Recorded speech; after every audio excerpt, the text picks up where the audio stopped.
उम्मीद करते हैं सभी स्वस्थ हैं, खुश हैं और पठन पाठन भी चल रही है नहीं। तो आइए हम लोग पीपल ऑफ एलिमेंट्स 08 प्रारंभ करते हैं आज, जिसके अंतर्गत हम लोग देखेंगे एनामोलस बिहेवियर ऑफ नाइट्रोजन। ओए एनामोलस क्या होता है, बिहेवियर क्या होता है? बिहेवियर मतलब व्यवहार, बिहेवियर का मतलब व्यवहार। एनामोलस मतलब क्या होता है? असामान्य, असामान्य व्यवहार। तो नाइट्रोजन का असामान्य व्यवहार क्या है? नहीं, ये क्या कहना चाहता है? तो देखिए क्या कहना चाहता है। कहता है कि नाइट्रोजन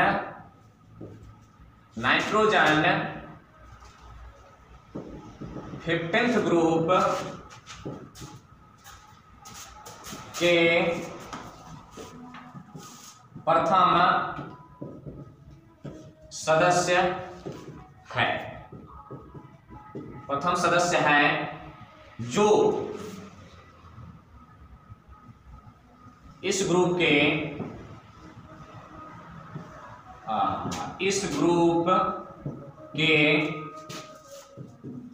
अन्य सदस्य से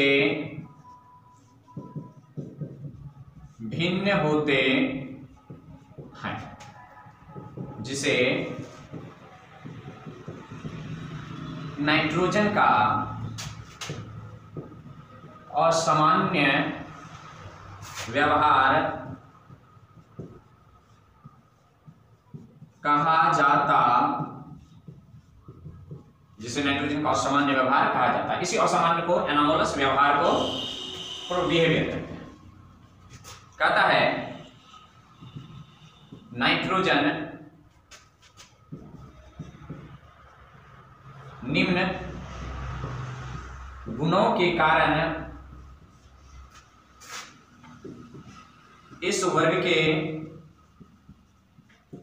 अन्य सदस्य से भिन्न होते। वो कौन कौन सी प्रॉपर्टीज है? सबसे पहला स्मॉल साइज, साइज क्या है? छोटा है। दूसरा number high electronegativity,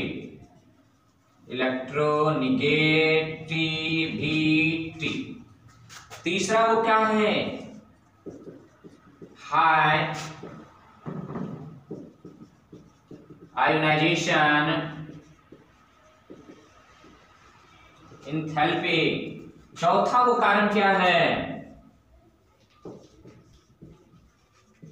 absence of D orbitals के अनुपस्थिति। ये इनके मुख्य कारण है, ये इनके मुख्य कारण है। इनके अन्य कारण को भी हम लोग जानेंगे, तो आप इनको नोट कर लीजिए।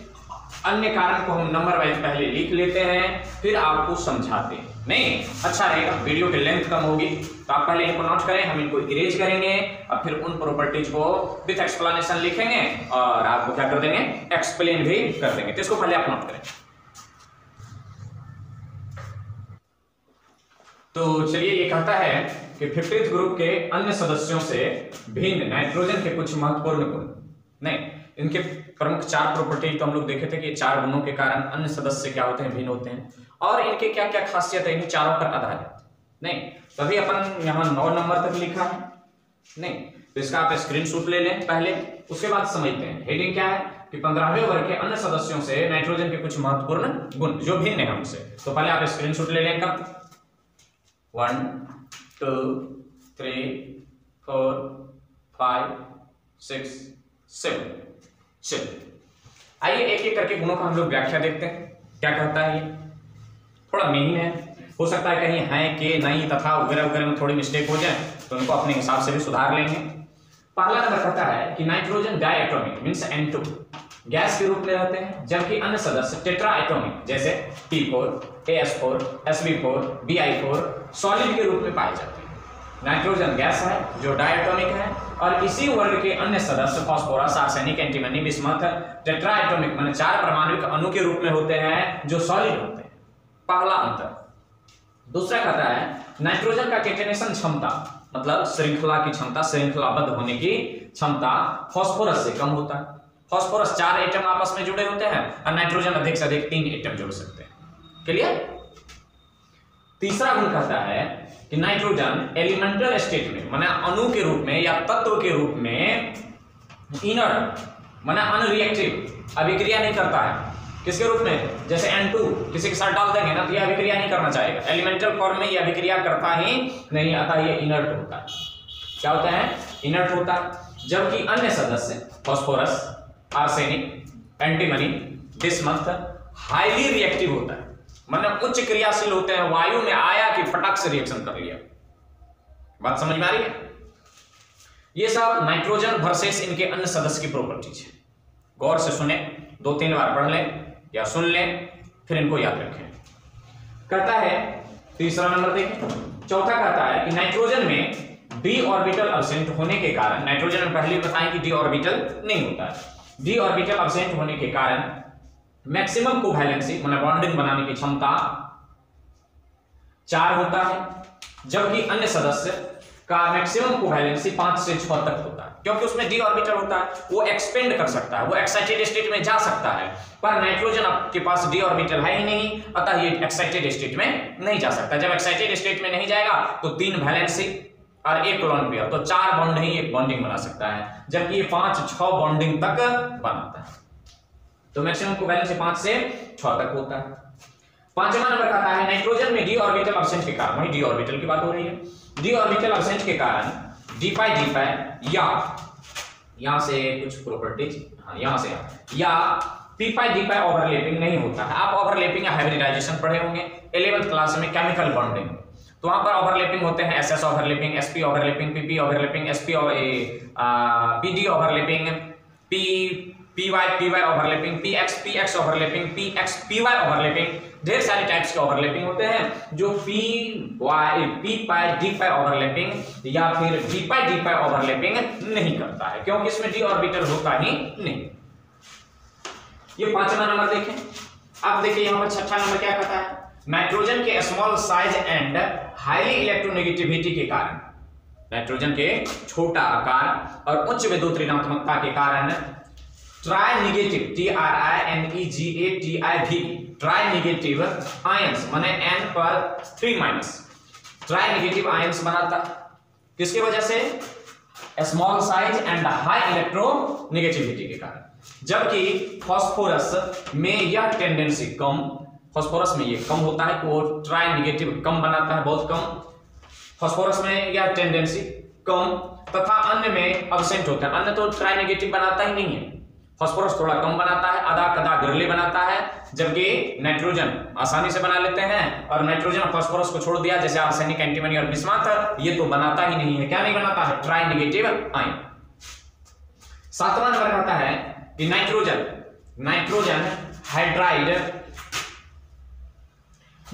हाइड्राइड जैसे NH3 में H बॉन्ड होता है, जबकि अन्य के हाइड्राइड जैसे PH3, ASH3, SBH3, BiH3 यहां डॉट दे दिए हैं आगे में H बॉन्ड नहीं होता है, इसमें H बॉन्ड नहीं होता है, अतः NH3 स्टेबल होता है, जबकि PH3, ASH3, SBH3, BiH3 unstable होता है। थर्मल स्टेबिलिटी भी देखे थे कि NH3 का बहुत ज्यादा और इस सब एकदम घटते हुए क्रम में जाता है, BiH3 का तो थर्मल स्टेबिलिटी बहुत बहुत बहुत कम होता है। ये सब देख चुके हम लोग, कंपैरिजन कर रहे हैं एनामोलस प्रॉपर्टीज के साथ। ये 7वां नंबर देखें। 8वां देखें, नाइट्रोजन 5 ऑक्साइड बनाते हैं, 5 ऑक्साइड बनाते हैं, देखें होंगे N2O, NO, N2O3, N2O4, N2O5। तो कितने ऑक्साइड बनाते हैं? 5 ऑक्साइड बनाते हैं, जबकि फास्फोरस 3, P2O3 इसी को लिखता है P4O6, P2O4 इसी को लिखते हैं P4O8, P2O5 इसी को लिखते हैं P4O10। ठीक। आर्सेनिक 2, AS2O3 या AS2O5 माने ट्राई और पेंटा। एंटीमनी भी 2, ट्राई और पेंटा। और बिस्मथ केवल 1, बिस्मथ कितना?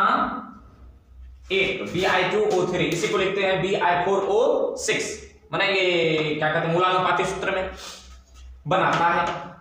9वां नंबर कहता है नाइट्रोजन के हैलाइड NF को छोड़कर केवल NF3 को छोड़कर सभी अनस्टेबल हैं, जबकि अन्य का स्टेबल है। अन्य का क्या? हैलाइड स्टेबल होते हैं। तो ये अभी हम लोग देखा 5 प्रॉपर्टी, 9 प्रॉपर्टी, तो आप इनको नोट कर लिया है। देख लेते हैं 10वां प्रॉपर्टीज क्या होता है।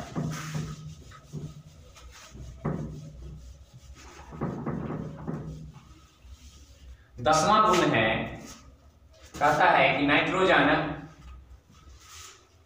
का ON माने ऑक्सीडेशन नंबर -3 से +5 तक होता है, जबकि अन्य सदस्य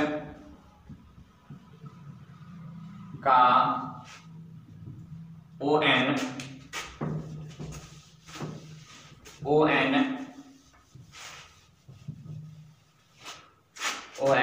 +3 +4 में ही लिमिट्स रहता है। 10वां प्रॉपर्टीज करता है ये, हाँ, और 11वें प्रॉपर्टीज के रूप में है, 11वें प्रॉपर्टीज के रूप में है, 11वें प्रॉपर्टीज ये क्या करता है, पेंटा हैलाइड का निर्माण नहीं करता। 11वां नाइट्रोजन, पहले भी जानते हैं, पेंटा हैलाइड का निर्माण नहीं करता है, जबकि अन्य पेंटाहेलाइड बनाता है, जबकि अन्य पेंटाहेलाइड बनाता है। यही इनकी मुख्य गुण है। तो 11 प्रॉपर्टीज हम लोग देखे हैं नाइट्रोजन के, जो अपने अन्य सदस्य क्या होते हैं, भिन्न होते हैं। 10वां प्रॉपर्टीज में क्या देखा कि नाइट्रोजन का ON-3 से +5 तक होता है, जबकि अन्य सदस्य का +3 +4 में ही लिमिट रहता है, या इसको कह सकते हैं, इसको हटा करके बहुत कम ऑक्सीडेशन स्टेट शो करता है। उसके बाद कहता है कि नाइट्रोजन पेंटाहेलाइड का निर्माण नहीं करता है, पहले भी कारण देख चुके हैं हम लोग कि डी ऑर्बिटल नहीं होता है, जबकि अन्य सदस्य पेंटाहेलाइड का निर्माण करता है, क्योंकि एक्साइटेड स्टेट में डी ऑर्बिटल में इलेक्ट्रॉन चल जाता है और 5 वैलेंसी शो करता है। तो नाइट्रोजन के एनामोलस प्रॉपर्टी देखें। आइए मोटा मोटे हम लोग डाइनाइट्रोजन के बारे में पढ़ लेते हैं, हमारे सिलेबस के अंतर्गत है। डाइनाइट्रोजन क्या होता है, डाइनाइट्रोजन को बनाते कैसे हैं, डाइनाइट्रोजन का फिजिकल प्रॉपर्टीज क्या होता है, डाइनाइट्रोजन का केमिकल प्रॉपर्टीज क्या होता है, तो उसके बारे में देख लेते हैं छोटा सा शॉर्ट में। तो इनको आप पहले नोट कर लीजिए। चलिए देखते हैं हम लोग डाइनाइट्रोजन क्या होता है। नहीं, तो डाइनाइट्रोजन क्या होता है कि नाइट्रोजन हमेशा जो होता है, प्रॉपर्टीज में भी देखा आपने अभी कि नाइट्रोजन जो होता है वो हमेशा डायटोमिक फॉर्म में रहता है, एलिमेंटल स्टेट में होता है। तो जिसे हम लोग क्या कहते हैं, डाइनाइट्रोजन कहते हैं। तो क्या कहेंगे, नाइट्रोजन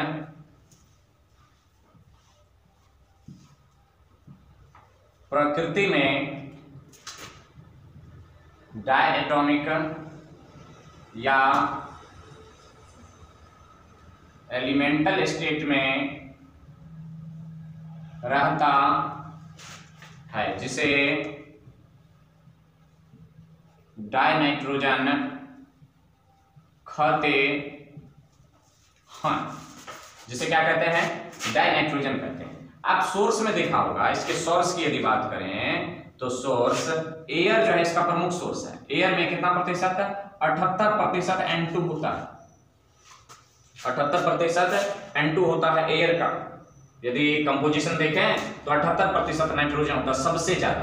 और इसकी एक खास बात है कि इसका बॉइलिंग पॉइंट सबसे कम होता है। एयर के सभी कंपोनेंट में N2 का Bp सबसे कम 77 डिग्री C होता है। इसका उपयोग किया गया बड़ा बढ़िया तरीका से कि देखा कि इसका बीपी कम है, चलिए काम करवा लेते हैं। क्या करवा लेते हैं, तो डाइनाइट्रोजन बना लेते हैं। तो हेडिंग लगा दीजिए, preparation of dinitrogen, preparation of dinitrogen, preparation of dinitrogen. Dinitrogen को बनाते कैसे हैं हम लोग, तो पहला है कॉमर्शियल मेथड और दूसरा लेबोरेटरी मेथड। पहला कॉमर्शियल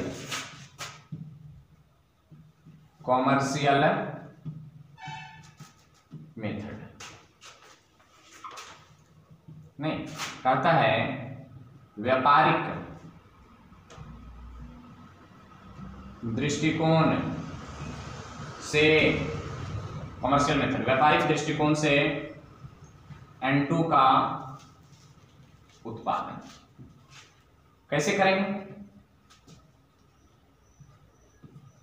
तो एयर के लिक्विफिकेशन तथा फ्रैक्शनल डिस्टिलेशन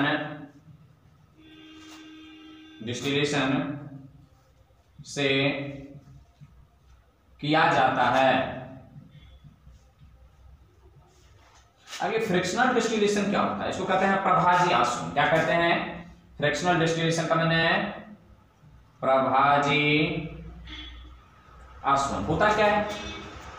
इसमें क्या करते हैं हम लोग कि एयर भर लेते हैं, यहां पर एक छोटी सी नली लगा लेते हैं,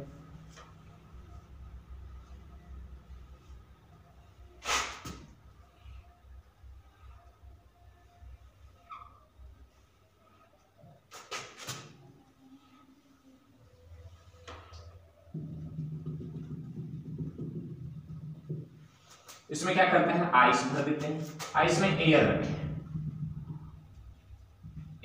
और इसको क्या करते हैं? अपन बॉइल करते हैं, गर्म करते हैं। और गर्म कितने डिग्री तक करते हैं? तो 77 डिग्री सी तक। तो यहाँ पर देखिए 77 डिग्री सी किसका है? नाइट्रोजन का बॉइलिंग पॉइंट है। तो नाइट्रोजन यहाँ से वेपर में बदल करके और यहाँ कहाँ आ जाता है? यहाँ पर आ जाता है, और यहाँ पर आते आते ये किसमें कन्वर्ट हो जाता है? लिक्विड में कन्वर्ट हो जाता है। This process is known as fractional distillation. इस प्रक्रिया को अपन क्या कहते हैं? फ्रिक्शनल डिस्टिलेशन कहते हैं। ये प्रभाजी आसवन इसी को कहता है कि इसका मोल अंश यहाँ से निकला और यहाँ पर आकर के लिक्विफाइड हो गया। जैसे ही टेम्परेचर को बढ़ाएंगे तो फिर बॉइल कर जाएगा, ऑक्सीजन भी बॉइल कर जाएगा, पर ऑक्सीजन को तो बॉइल करवाना नहीं। बॉइल किसको करवाना है? नाइट्रोजन को। तो टेम्परेचर को फिक्स रखा 77 डिग्री सेल्सियस से बढ़ने ही नहीं दिया। तो यहाँ पर जितना एयर में नाइट्रोजन था सब क्या हो गया? यहाँ से इवेपोराइज करके, इवेपोराइज के कहाँ आ गया? या इस टैंक में, और यहाँ टैंक में आइस है, यहाँ पर ये लिक्विफाइड हो गया। क्या हो गया? लिक्विफाइड हो गया। इसका टेम्परेचर जो रखा गया है -196 डिग्री सेल्सियस। यहां पर जाकर के नाइट्रोजन क्या होता है? तरल अवस्था में बदल जाता है। This process is known as fractional distillation. This process is known as liquefaction. Liquid में माने गैस को लिक्विड में बदलने की प्रक्रिया को लिक्विफिकेशन, और ताप के द्वारा क्या करते हैं कि माने गैसियस मिक्सचर से बॉइलिंग पॉइंट के अकॉर्डिंग गैस को अलग करने की तकनीकी को क्या कहते हैं? Fractional distillation. इसको यदि ताप बढ़ा देंगे तो क्या होगा? ऑक्सीजन भी बॉइल कर जाएगा, तब तो फिर आकर के यहां सब जौरसाज हो जाएगा, कोई फायदा हुआ नहीं ना। तो टेम्परेचर को क्या करते हैं? फिक्स करते हैं, ताकि केवल कौन बॉइल हो? नाइट्रोजन बॉइल हो। और नाइट्रोजन बॉइल होगा, यहां से सब पाइप से होकर के एकदम सुड़सुड़ा यहां पर आएगा, यहां पर -176 डिग्री आएगा, यहां पर एकदम फ्रीज कर जाएगा, जम जाएगा। वहां से हम लोग क्या? लिक्विड बन जाएगा, और वहां से नाइट्रोजन को निकाल लेंगे, मार्केट में बेचेंगे 5 किलो 5 किलो, ओह ऐसे करके बेचेंगे नाइट्रोजन को। तो ये है कमर्शियल मेथड। तो आप इनको पहले नोट कीजिए, फिर देखते हैं लेबोरेटरी में इसको कैसे बनाते हैं। फटाक से इनको नोट कर लें। तो चलिए, आपने ये देखा कमर्शियल मेथड, मतलब व्यापारिक दृष्टिकोण से N2 का उत्पादन एयर के लिक्विफिकेशन तथा फ्रैक्शनल डिस्टिलेशन से किया जाता है। आइए देखते हैं लेबोरेटरी में कैसे बनाएंगे इसको। डाइनाइट्रोजन कैसे प्राप्त करेंगे लेबोरेटरी में? तो दूसरा नंबर लिखेंगे लेबोरेटरी मेथड।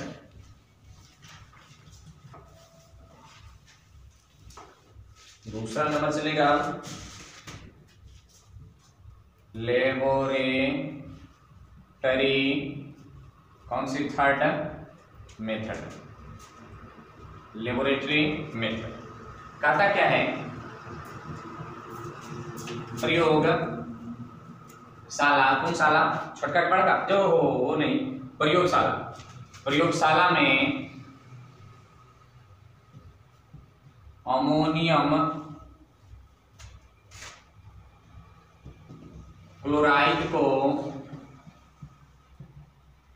सोडियम नाइट्राइट के साथ गर्म करने पर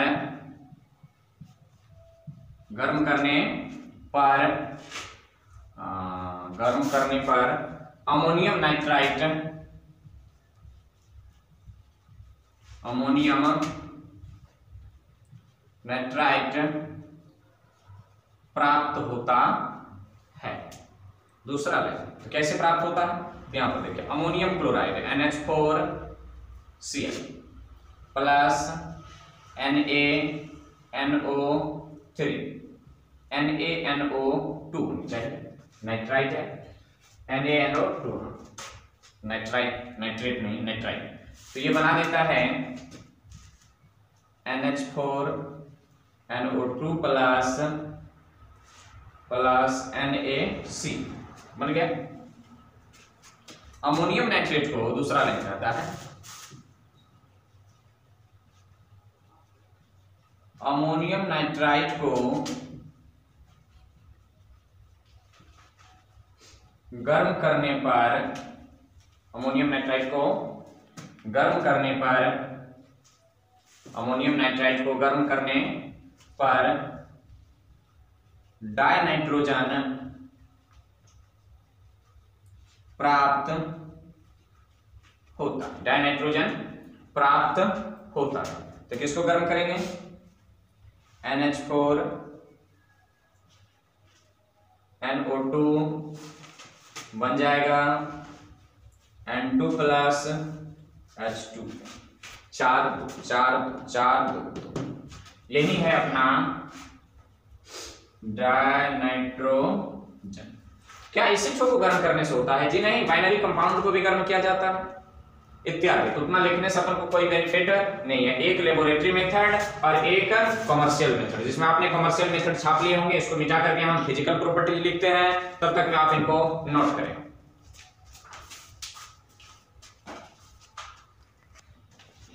फिजिकल प्रॉपर्टीज कहता है कि यह रंगहीन, गंधहीन, स्वादहीन तथा अविषाक्त गैस है। अविषाक्त का मतलब इसमें विष नहीं होता, ये जहरीला नहीं होता। दूसरा कहता है इसके 2 स्टेबल आइसोटोप माने N14 एंड N15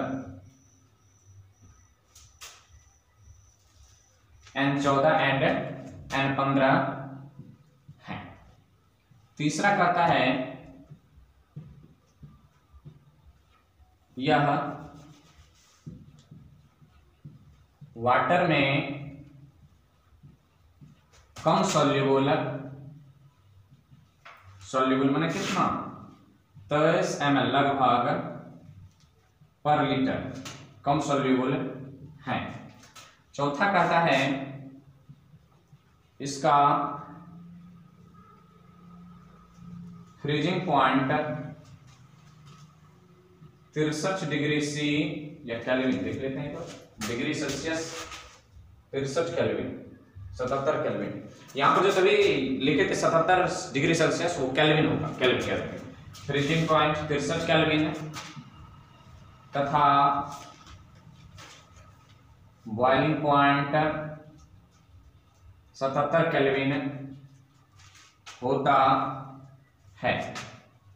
पांचवा कहता है, आप सुधार लीजिए, यहाँ पर पहले यहाँ पर नहीं लिखे थे कि डाइनाइट्रोजन के इंट्रोडक्शन में कि इसका बॉइलिंग पॉइंट 77 डिग्री सेल्सियस, और यहाँ पर भी फ्रैक्शनल डिस्टिलेशन के फिगर में भी लिखेंगे 77 डिग्री सेल्सियस, तो सी को काट करके के कर देना। पांचवा कहता है कि यह एक्टिवेटेड चारकोल के द्वारा अवशोषित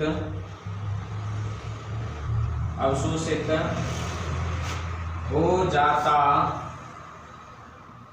है, अवशोषित हो जाता है। ये इनके फिजिकल प्रॉपर्टीज है, इनको आप नोट करें। देखते हैं इनके केमिकल प्रॉपर्टीज को, फटाक से इनको नोट करें। तो ये आपने देखा डायनाइट्रोजन का फिजिकल प्रॉपर्टीज। अब देखते हैं इनके केमिकल प्रॉपर्टीज। केमिकल प्रॉपर्टीज कहता क्या है, पहले देख लीजिए, यहां पर लाइन देख करके कहता है कि N2 इनर्ट गैस के भांति होता है जिसका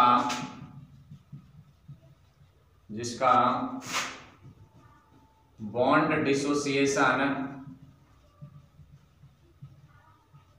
एनर्जी काफी अधिक होता है, अतः यह उच्च ताप पर अभिक्रिया करता है। यह अभिक्रिया तब न करेगा जब ये N2 से N बनेगा। N2 से N बनने के लिए क्या करता है, बॉन्ड डिसोसिएशन एनर्जी काफी अधिक होता है, तो इसको तोड़ना बड़ी मुश्किल है। N2 को तोड़ना तो पहले तोड़ेंगे, तो कैसे तोड़ेंगे, तो ताप बढ़ा करके तोड़ेंगे, तब जाकर के यह अभिक्रिया करेगा। तो नंबर 1 देखते हैं, रिएक्शन विथ मेटल। जो भी होगा ताप निर्भर रिएक्शन होगा। जैसे लिथियम ले लेते हैं आप, प्लस N2 ले, लिथियम प्लस N2 ले लीजिए आप, तो लिथियम प्लस 2 आयंस N2, तो ये क्या बना देगा, Li3 lithium nitride, lithium nitride बनाता है। क्या ये लिथियम के साथ अभिक्रिया करेगा, जी नहीं, एल्युमिनियम के साथ भी करता है, Al प्लस N2, तो क्या बनाएगा, Aln, क्या कहेंगे, एल्यूमिनियम नाइट्राइड, एल्यूमिनियम नाइट्राइड। समीकरण को संतुलित कर लेंगे। दूसरा नंबर कहता है reaction with non metal,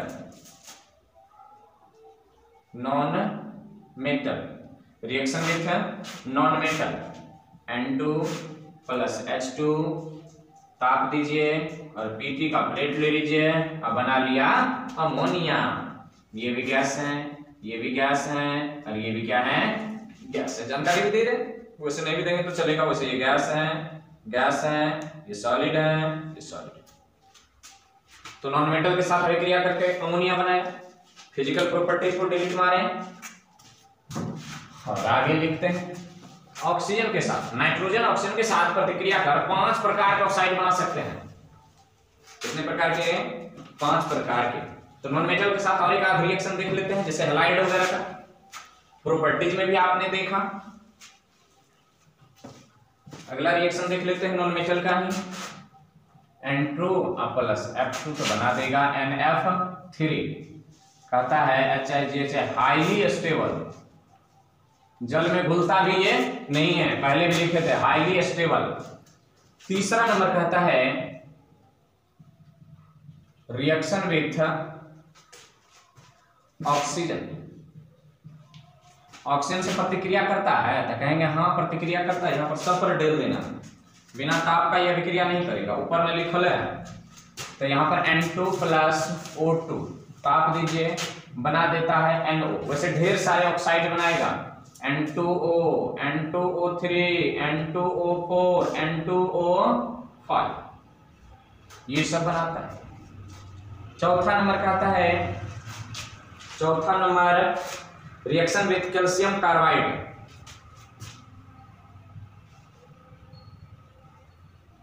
reaction with calcium carbide, CaC2, calcium carbide, C2C होना चाहिए, C2C, कैल्शियम कार्बाइड, CaC2। तो जब ये कैल्शियम कार्बाइड के साथ करेगा तो साइनाइड बना देगा, साइनामाइड, कैल्शियम कार्बाइड, तो CaC2 प्लस N2, तो बना दिया CaCN। इसको कहते हैं calcium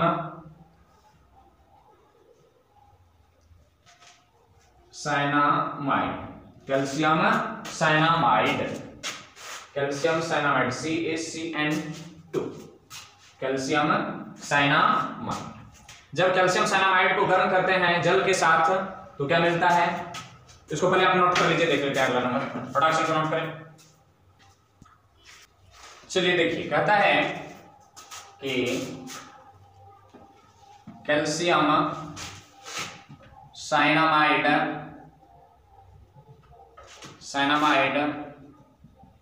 reacts with water to form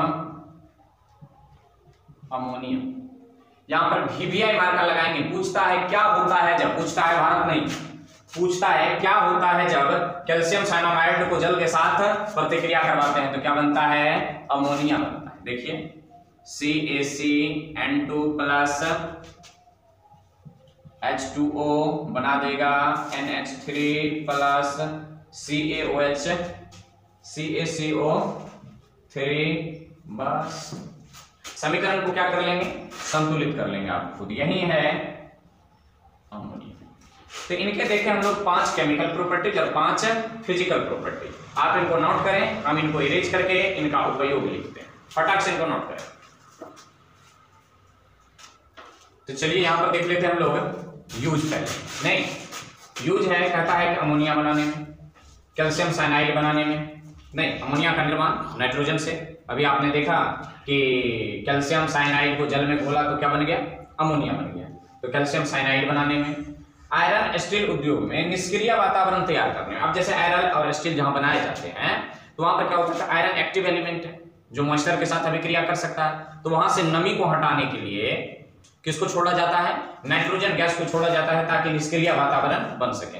refrigerator में फ्रीजिंग एलिमेंट के रूप में, क्या कहते हैं कि फ्रीजिंग गैस के रूप में, जो कूलेंट के रूप में, जो ठंडक गैस के रूप में होता है। उसके बाद उच्च तापमापी थर्मोमीटर में भी नाइट्रोजन का उपयोग होता है, और इलेक्ट्रिक बल्ब में भी, वहां पर जहां पर टंगस्टन का ज्यादा रिडक्शन होता है, रिड्यूस कर जाता है, वहां पर किसको भर देते हैं, नाइट्रोजन को भर देते हैं। इतना ही नहीं, जितने भी प्रकार के फर्टिलाइजर है, माने नाइट्रोजन युक्त खाद बनाने में, नहीं 7वां नंबर क्या कर सकते हैं, नाइट्रोजन युक्त उर्वरक बनाने में, नाइट्रोजन युक्त उर्वरक बनाने में, जैसे यूरिया, DAP वगैरह होता है, मिक्सर वगैरह आते हैं, नहीं तो उसमें क्या होता है कि नाइट्रोजन युक्त उर्वरक बनाने में भी नाइट्रोजन का यूज होता है।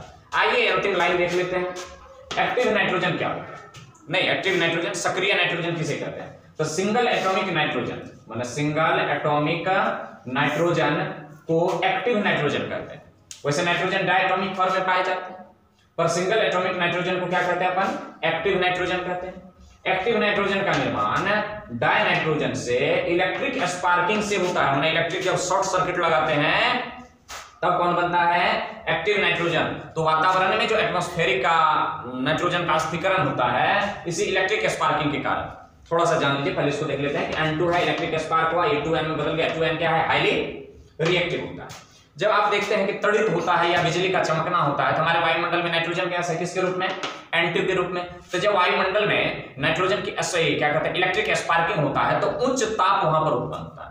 तो जैसे उच्च ताप उत्पन्न होता है तो यहाँ पर N2 का बॉन्ड ब्रेक कर जाता है, वो N में कन्वर्ट हो जाता है। जब ये N में कन्वर्ट होता है तो उसी एटमॉस्फेरिक ऑक्सीजन से, उसी एटमॉस्फेरिक वेपर से, उसी एटमॉस्फेरिक ऑक्सीजन से, उसी एटमॉस्फेरिक हाइड्रोजन से प्रतिक्रिया कर ये अमोनियम नाइट्रेट वगैरह वगैरह में बदल जाता है, और वर्षा जल की वजह से, वर्षा जल के साथ घुल करके ये मिट्टी में आ जाते हैं और मिट्टी की उर्वरा शक्ति बढ़ जाती है। तो ज्यादा तड़ित होने से, ज्यादा बिजली चमकने से क्या होता है कि एक्टिव नाइट्रोजन का निर्माण होता है। एक्टिव नाइट्रोजन के निर्माण होने से मिट्टी का उर्वरा शक्ति बढ़ जाता है। आई बात समझ में? तो आप इसको स्क्रीनशॉट ले लें, 1 2 3 4 5 6 7। तो इन्हीं के साथ हम लेना चाहेंगे आपसे विदा, लेकिन जाते जाते ये बता दें कि 09 के साथ जब हम लोग आएंगे तो पी ब्लॉक एलिमेंट उसमें अमोनिया पढ़ेंगे। मोस्ट इंपॉर्टेंट टॉपिक, अमोनिया क्या होता है, अमोनिया बनाते कैसे हैं, हैबर प्रोसेस क्या है, हैबर प्रोसेस की कंडीशन क्या है, और उनके फिजिकल प्रॉपर्टीज क्या है, केमिकल प्रॉपर्टीज क्या है, अमोनिया के यूजेज क्या है, नहीं जिसको NH3 कहते हैं। तो इसके बारे में जानेंगे। इन्हीं चंद शब्दों के साथ हम लेते हैं आपसे विदा, फिर मिलेंगे अगले एपिसोड में। लेकिन जाते जाते यदि वीडियो पसंद आ जाए तो लाइक कर दीजिए, मित्रों में शेयर कर दीजिए, और चैनल पर नए हैं तो सब्सक्राइब कर लीजिए। और वीडियो पसंद आए ना आए अपना कुछ रिएक्शन कमेंट बॉक्स में जरूर टाइप करके सेंड करें।